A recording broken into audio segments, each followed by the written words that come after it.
जय Hind all my dear students, आपका स्वागत है। और मैं आशा करता हूं कि आप कुछ नया सीख रहे होंगे और आप आगे अपने एग्जाम में बहुत अच्छा करोगे। मैं इसी कोशिश के साथ आपका करंट अफेयर प्लस स्टैटिक्स दोनों कवर कर रहा हूं मैं। और आपको बस क्या करना है, संयम से और निष्ठा से, जैसे कि रिलीजियस वे में आपको स्टडी करनी है। जो भी टॉपिक मैं कवर करा रहा हूँ आपके ऑल द रिलेवेंट एग्जाम में इंपॉर्टेंट है। जैसे कि कोई भी एग्जाम आप दे रहे हैं डिफेंस का, सीडीएस, सीएपीएफ, एफकेट एंड एनडीए जैसे एग्जाम अगर आप दे रहे हैं तो जनरली आपको हेल्प मिलेगी। बायोलॉजी के चैप्टर्स मैंने कवर करा दिए हैं, कुछ चैप्टर और अप्रोक्सीमेटली 25 टॉपिक्स है। ठीक है, 25 टॉपिक्स है, प्लेलिस्ट जाके चेक कर लीजिएगा। तो 25 टॉपिक अभी तक नहीं हुए हैं, इसमें 4 से 5 टॉपिक हो चुके हैं। तो आपको क्या करना है, पहले वो विजिट करना है। हार्ट्स पढ़ा दिया, सर्कुलेशन वगैरह, उसके बाद आपका धीरे धीरे अब आगे बढ़ेंगे किडनी वगैरह पे, ब्रेन वगैरह पे, वो सब पे आगे हम लोग जाएंगे। दूसरी चीज है करंट अफेयर। हर 2-3 दिन का मैं क्या कर रहा हूँ, करंट अफेयर कवर करा दे रहा हूँ एक ही वीडियो में, क्योंकि हर रोज कुछ न्यूज इतनी होती नहीं है जो कि यूपीएससी का स्टैंडर्ड मेंटेन करे। ठीक है, तो जनरली क्या होता है, आपको जो मैं वीडियो बता रहा हूँ बस उतना भी आपने सफिशिएंट और रिलीजियस वे में कर लिया तो डेफिनेटली आपका सिलेक्शन हो जाएगा। दूसरी चीज आपको क्या करना है, दूसरी चीज आपको सबसे इंपॉर्टेंट चीज क्या करना है, ये नंबर है। ठीक है, तो आपको यहाँ क्या करना है, मैसेज टाइप करना है। कोई भी इंक्वायरी आपको चाहिए हो या कोई भी नॉलेज चाहिए हो तो प्लीज यहाँ विजिट कर सकते हैं। ठीक है, तो आपको बस पुशअप करना है और अपने आप को स्ट्रेंथिंग करना है, जिसकी वजह से क्या हो सके कि ज्यादा से ज्यादा हम लोग अवेयरनेस फैला सके। और अवेयरनेस फैलाने के साथ हमारा मेन मोटिव क्या है, हर घर एजुकेशन पहुंच सके। ये छोटा टॉपिक है बट हाँ इफेक्टिव है। 10th एनसीईआरटी हम लोग कर रहे हैं। कौन सी एनसीईआरटी कर रहे हैं, 10th एनसीईआरटी ज्योग्राफी कर रहे हैं बाय रोहित सर। ठीक है, तो ये मेरा डिटेल्स था। और उसके साथ कोई भी जानकारी, एनडीए, सीडीएस, सीएपीएफ, कोई भी एग्जाम की जानकारी आपको चाहिए तो प्लीज विजिट अवर साइट्स। ठीक है, class 10 geography chapter 3 water resources. ठीक है, तो यहाँ टॉपिक क्या है, वाटर रिसोर्सेज, जल। अब आप बताइए वाटर हमारे लिए इंपॉर्टेंट क्यों है। वाटर हमारे लिए इंपॉर्टेंट इसलिए है क्योंकि इस यूनिवर्स पे 73% से ज्यादा पानी है। ठीक है, और हमारे 5 मूलभूत में भी पानी बहुत इंपॉर्टेंट है। आप विदाउट वाटर एक दिन भी सरवाइव नहीं कर पाओगे, because you need a water. ठीक है, तो हम किस तरीके से अपने समाज में जल बचा सकते हैं और जल की स्रोत जो भी है हमारे, हम उसको कैसे बचा सकते हैं और हमको वाटर कंजर्व कैसे करना है, तो इस टॉपिक पे हम पूरी तरीके से फोकसली बात करेंगे। ठीक है, चलो। Water. 3/4 of the Earth's surface is covered with water, but only a small proportion of account fresh water can be put to use. Water is a renewable resources. तो water क्या है आपका, renewable resources है। तो generally 1/4, एक चौथाई पानी है आपका। क्या है, एक चौथाई क्या है, पानी है आपके अर्थ पे। ठीक है, water scarcity and the need for water conservation and management. हमको इस दुनिया में अगर वाटर बचाना है, कंजर्व करना है, और वाटर की कमी जिस तरीके से हो रही है, ये दोनों मुद्दे हैं हमारे सामने। एक तो वाटर की कमी हो रही है और दूसरी चीज क्या हो रही है, हमको वाटर को बचाना है, वाटर को हार्वेस्ट करना है। The availability of water resources various over space and the time. मतलब क्या है, the availability of water resources varies over space and the time. Water scarcity is caused by the over exploitation. ठीक है, तो water की कमी क्यों होती है, हम ज्यादा अमाउंट में, एक्सेस अमाउंट में क्या करते हैं, एक्सप्लॉइट करते हैं। हम क्या करते हैं, वाटर को क्या कर रहे हैं, हम लोग ज्यादा से ज्यादा यूज कर रहे हैं, इस वजह से वाटर एक्सप्लॉइट हो रहा है। Excessive use and unequal access to water among the different social groups. ठीक है, एक्सक्लूसिव यूज, ठीक है, ज्यादा मात्रा में यूज होना, जैसे कि आप जब चावल उगाते हैं तो बहुत ज्यादा मात्रा में पानी लगता है। दूसरी चीज, आप नॉर्मली वाटर जब नहाने के लिए यूज करते हैं, 1 बाल्टी 2 बाल्टी नहीं, कभी कभी तो शावर चालू कर देते हैं तो कितना लीटर वाटर ऐसे ही निकल जाता है। दूसरी चीज, access to water among the different social groups. मतलब अदर अदर आप जैसे देख सकते हैं कि इंडस्ट्री में वाटर का ज्यादा यूज होता है और काफी सारे लेवल्स में वाटर का एक्सेस अमाउंट में यूज होता है। Water resources are being over exploited, expand irrigation areas by dry season agriculture. ठीक है ना। तो जनरली क्या हो जाता है कि हमारे यहाँ बहुत सारे ऐसे एरिया है जो कि ड्राई सीजन की वजह से इरिगेशन नहीं कर पाते हैं, तो वो भी हमें एक ध्यान रखना चाहिए। जैसे राजस्थान के बहुत सारे एरिया है जहाँ ड्राई सीजन हो जाता है, वहां ज्यादा बारिश नहीं होती है। महाराष्ट्र वाला रीजन है, आंध्र प्रदेश तेलंगाना वाला रीजन है, तो वहां बारिश की स्कैरसिटी दिखेगी। In some areas water is sufficient available to meet the need of the people. बहुत सी जगह बहुत पानी, जैसे यूपी, बिहार, वेस्ट बंगाल, मध्य प्रदेश, छत्तीसगढ़, ठीक है ना, तो यहाँ आपको पानी भरपूर मात्रा में मिलेगा। But those area still suffer from water scarcity to the bad quality of the water. तो वाटर स्कैरसिटी वो भी फेस कर रहे हैं जहाँ पानी अच्छा है बट हम उसको गंदा कर दिए। जैसे गंगा को हम लोग गंदा करते जा रहे हैं, तो उसको भी तो हमें बचाना पड़ेगा ना, तो ये भी हमारी एक रिस्पॉन्सिबिलिटी है। ठीक है, चलो आगे बढ़े। Next, the need of the hour is to conserve. Need of the hour is conserve and manage our water resources. How do we do it? मतलब हम क्या कर सकते हैं? Need of the hour क्या है कि कंजर्व करना है और मैनेज करना है water resources. How do we do it? हम कैसे कर सकते हैं? Safeguard our self from the health and hazards. ठीक है, हमको क्या करना है? सेफगार्ड करना है। किस चीज को सेफगार्ड करना है? किस चीज को सेफगार्ड करना है? हमको सेफगार्ड करना है खुद को और हेल्थ और हैजार्ड्स को।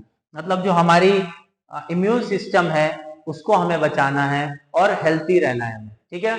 दूसरी चीज, ensure food security, continuity of our livelihood and productive activities. हमको फूड सिक्योरिटी भी रखना है। ऐसा नहीं है कि खेती हुई है और हम एक्सपोर्ट कर दे। हमारे देश में भी तो पॉपुलेशन ज्यादा है, तो हमें क्या करना है? फूड को सिक्योर करना है। ठीक है। दूसरी चीज, prevent the degradation of natural ecosystem. मतलब हमें इकोसिस्टम को बचाना है। जितना ज्यादा हम इकोसिस्टम को बचा सकेंगे उतनी ही ज्यादा हेल्प मिलेगी हमें इस यूनिवर्स के अंदर। ठीक है। Multipurpose river project and integrated water resources management. तो हम क्या कर सकते हैं? In ancient time we use to conserve water by construction sophisticated hydraulic structure like dams built of stone rubbles, reservoir जैसे lakes, embankment and canals for irrigation। ठीक है। तो एशियन टाइम पीरियड से हम देख रहे हैं। अब साउथ के आर्किटेक्चर जो मैंने पढ़ाया था, तो उसमें आप देखेंगे कि साउथ में जनरली जो आर्किटेक्चर है, जो मंदिर है, वहां आपको क्या मिलेंगे? मंदिर के साथ साथ एक बेल टाइप का स्ट्रक्चर मिलेगा, जो कि यह दर्शाता है कि साउथ में वाटर की तो कमी है, क्योंकि बेसिकली गोदावरी, कावेरी और कृष्णा इन्हीं का वाटर है, और ये भी पेरिनियल रिवर है। मतलब बारिश रहेगी जब ही इनको क्या मिलेगा? पानी मिलेगा। और जो नॉर्थ के रिवर्स है वो क्या है? सदाबहार रिवर है। मतलब जो ग्लेशियर मेल्ट होगा और उसके अंदर पानी आता जाएगा। ठीक है ना। तो साउथ में हमने डैम्स बहुत देखे हैं और लेक्स भी इंपॉर्टेंट है, और हम कैनाल्स और इरिगेशन भी बना सकते हैं, जिसकी वजह से क्या होगा कि हम पानी को रिजर्व कर सकते हैं। ठीक है। We have continued this tradition in the modern India by building dams in the most of the river basins. ठीक है। We have continued this tradition in the modern India. हम अभी भी कर रहे हैं, और रिवर्स के ऊपर हम लोग क्या बना रहे हैं? डैम्स बना रहे हैं। ठीक है। Dams, a dams is a barrier across flowing water that obstruct direct or retreat the flow, often creating the reservoir, lake or impoundment. The dam refer to the reservoir rather than the structure. ठीक है। तो आप क्या कर रहे हैं? Dam as a barrier बना रहे हैं। ठीक है। डैम को एक तरीके का बैरियर बनाया जा रहा है, जिसकी वजह से क्या होगा कि पानी की जो स्कैरसिटी है हम उसको प्रिजर्व कर सकें, और डैम की वजह से हम लोग इरिगेशन में भी हेल्प ले सकते हैं। यूजेस ऑफ डैम, यूज क्या है डैम का? Dam are built to impound rivers and rainwater that can use to irrigate agriculture field. Dams बनाने से, जैसे अभी आपके बहुत सारे डैम्स है, वो मैं आपको दिखाऊंगा विद अ मैप, जिससे आपको हेल्प मिल जाएगी। अगर मैप बना रहे हो तो आप जैसे साउथ वाले रीजन में अगर आप डैम्स बना दोगे तो क्या होगा? जो सदाबहार रिवर नहीं है तो उससे भी तो पानी मिल रहा है, बट दूसरा है कि डैम से भी पानी मिल जाएगा और इरिगेशन अच्छा हो जाएगा। For electricity generation, hydro electricity energy dam से बन सकती है, वाटर फ्लो के थ्रू, टर्बाइन से। Water supply for domestic and industrial uses, ये भी हम कर सकते हैं। फ्लड कंट्रोल कर सकते हैं। Recreation, inland navigation and fish breeding, हम क्या कर सकते हैं? फिश ब्रीडिंग का भी यूज कर सकते हैं। तो आई थिंक सो आपको चीजें क्लियर हो रही होगी, समझ में आ रहा होगा, और आपको क्या करना है, बस इसको नोट्स बनाते जाना है, जिसकी वजह से आपको हेल्प मिल जाएगी। नेक्स्ट, अब धीरे धीरे हम देखेंगे। सबसे पहले ये डैम से कुछ मैं रिपीट करवा रहा हूं, ठीक है। दुलस्ती डैम एंड सलाल डैम, ये आपको कहां मिलेगा, कश्मीर वाले रीजन में। दूसरा, हिमाचल प्रदेश में कौन सा है, भाखरा नंगल डैम, पौंग डैम, ठीक है। दूसरा, Tehri dam, Ramsagar dam, Matilal dam, Hirakud dam, ठीक है। तो जो इंपॉर्टेंट है वो बता रहा हूं। जवाहर सागर डैम, राणा प्रताप सागर डैम, ये आपको राजस्थान में मिलेगा। सरदार सरोवर डैम, सरदार सरोवर, उकाई डैम, काकरान डैम, ठीक है। इंदिरा सागर डैम जो कि मध्य प्रदेश में, गांधी सागर डैम मध्य प्रदेश में, झारखंड में तितलिया डैम है, रानीगढ़ डैम, उसके बाद आपका आएगा मयूर काक्षी डैम, ठीक है। तो कौन कौन से डैम है, दुलस्ती डैम, देखो दुलाल सलाल डैम और दुलस्ती डैम, ये दो डैम है, तो ये याद रखना है। भाखरा नंगल डैम है। अब रिवर्स का जब वीडियोस आएगा तो रिवर्स के साथ डैम, कौन सी रिवर पे कौन सा डैम है वो भी मैं आपको बता दूंगा। तो डैम्स में फिलहाल बता रहा हूँ कि Dulhasti dam, Salal dam, Bhakra Nangal dam, Pong dam, Tehri dam, Ramganga dam, उसके बाद रिहान डैम, उसके बाद Rangit dam, Jawahar Sagar dam, Rana Pratap Sagar dam, Sardar Sarovar dam, Dharoi dam, Ukai dam, Kakrapar dam, Indira Sagar dam, Gandhi Sagar dam, Tilaiya dam और मयूर साक्षी डैम, ठीक है। यहां तक चीजें क्लियर। अब थोड़ा सा ऊपर की तरफ चलते हैं, देखते हैं।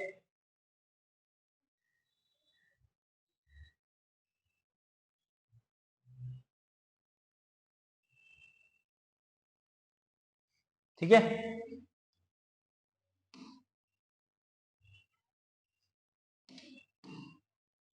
अब आपका आ गया जयकवाड़ा डैम जो महाराष्ट्र में, कोयना डैम फेमस है, नागार्जुन सागर डैम तेलंगाना में है, ओडिशा में हीराकुंड डैम है महानदी के ऊपर, ठीक है ना।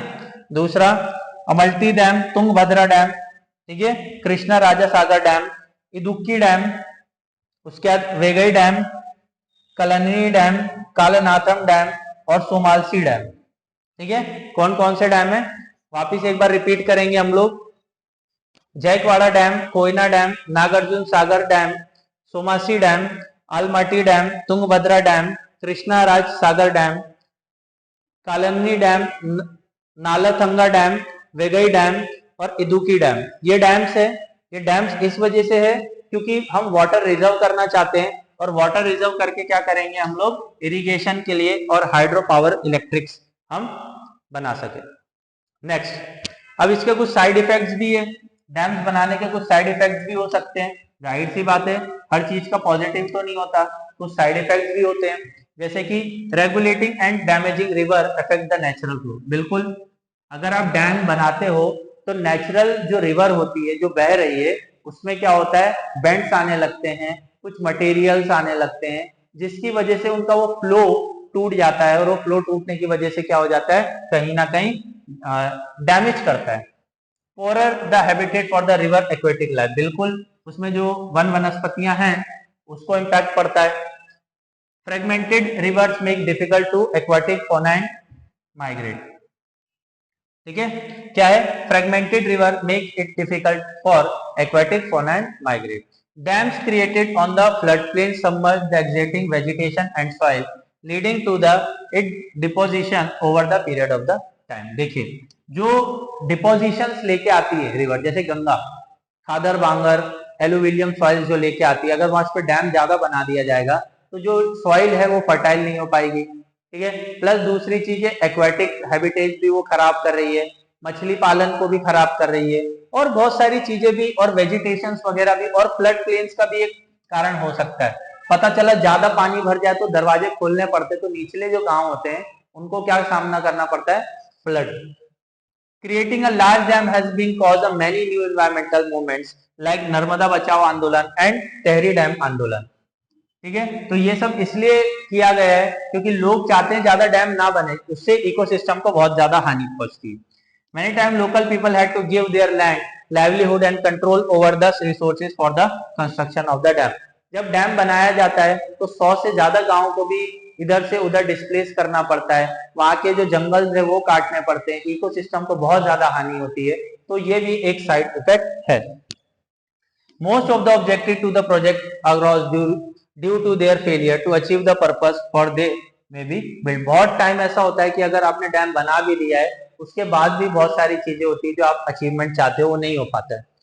Most of the dam were constructed to control flood but these dam have a triggered flood.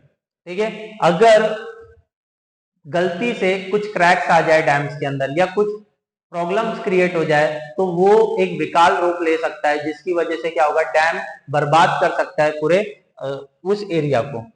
Dams have also caused extensive soil erosion, exclusive use of water, resulting earthquake भी आ सकता है, वाटर बॉर्न डिसीजेस भी आ सकते हैं, paste and the pollution भी हो सकता है। तो हमने देखा साइड इफेक्ट्स भी क्या थे। तो ये आपका चैप्टर है वो छोटा है, ज्यादा है नहीं, बट इसमें वाटर रिसोर्सेज के बारे में बताया गया। तो हम थोड़ा सा अब देखते हैं फोटोज के थ्रू कि हम लोग क्या क्या रिसोर्सेज कर सकते हैं। देखिए सोर्सेज ऑफ वाटर क्या है, एक तो वेल है, दूसरा रेन से, फिर रिवर से है, फिर तो टैप से है, और लेक है, और द स्ट्रीम। ठीक है, तो ये हमारे पास रिसोर्सेज है, इन रिसोर्सेज से हमारे पास पानी आता है, उपलब्ध हो पाता है। अब वाटर रिसोर्सेज का असेसमेंट हम देखें तो हम किस किस तरीके से वाटर को यूज करते हैं। Irrigation and drainage, agriculture, fisheries, health, mitigation flood losses, industrial domestic water supply, urban submerge and drainage, energy production के लिए भी यूज करते हैं, prevention and aquatic ecosystem and drought mitigation. ठीक है, ड्रॉट्स को बचाने के लिए भी हम लोग क्या कर सकते हैं, वाटर रिसोर्स असेसमेंट कर सकते हैं। तो ये कुछ सोर्सेस है, आप स्क्रीनशॉट ले सकते हो, जिसकी वजह से क्या होगा कि आपको पढ़ने में आसानी होगी, नोट्स बनाने में आसानी होगी। अब मैं लास्ट आपको स्लाइड दिखा देता हूं कि वाटर का सोर्स हमारे पास कहां से आ रहा है।